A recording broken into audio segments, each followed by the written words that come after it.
প্রাথমিক চিকিৎসার প্রয়োজনীয় ব্যবস্থা তিনি গ্রহণ করেন।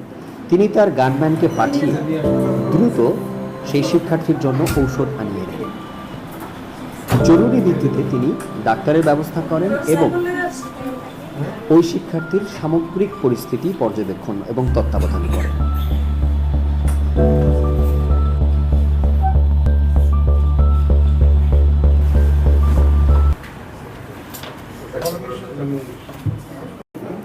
হাফেজ এস এম সেলিম, আমার মেয়ে সাবিহা আঞ্জুম সারা, গাজীপুর মহিলা কলেজ থেকে বিজ্ঞান বিভাগ থেকে পরীক্ষার্থী। আজকে প্রথম পরীক্ষা চলাকালীন সময় আমার মেয়ে অসুস্থ হয়ে পড়ে।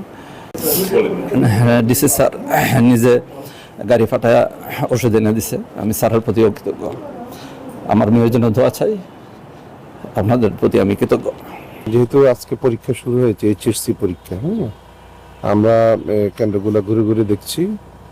আমাদের এখানে প্রায় 39টা কেন্দ্র এবং প্রায় 29,000 ছাত্রছাত্রী পরীক্ষা দিচ্ছে।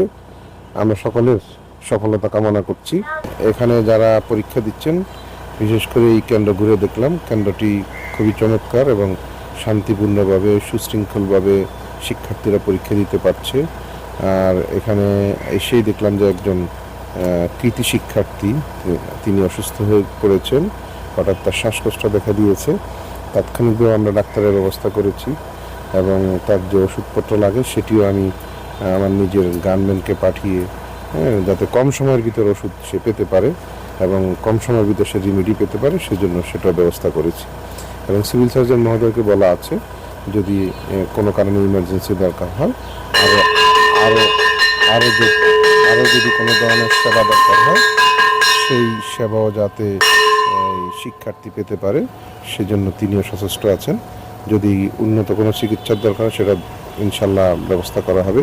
তো আমরা আশা করছি এটা দরকার হবে না, যেহেতু এটা প্যানিক থেকেই রাত জাগা, তার পরীক্ষা নিয়ে একদম উদ্বেগ উৎকণ্ঠা থেকেই হয়তো অসুস্থ হয়ে থাকতে পারে, এটা বিশেষজ্ঞদের মত। কিন্তু আশা করছি সে দ্রুতই সুস্থ হয়ে যাবে এবং সুস্থ হয়ে ভালোভাবে পরীক্ষা দিক, এটা আমাদের দোয়া থাকলো।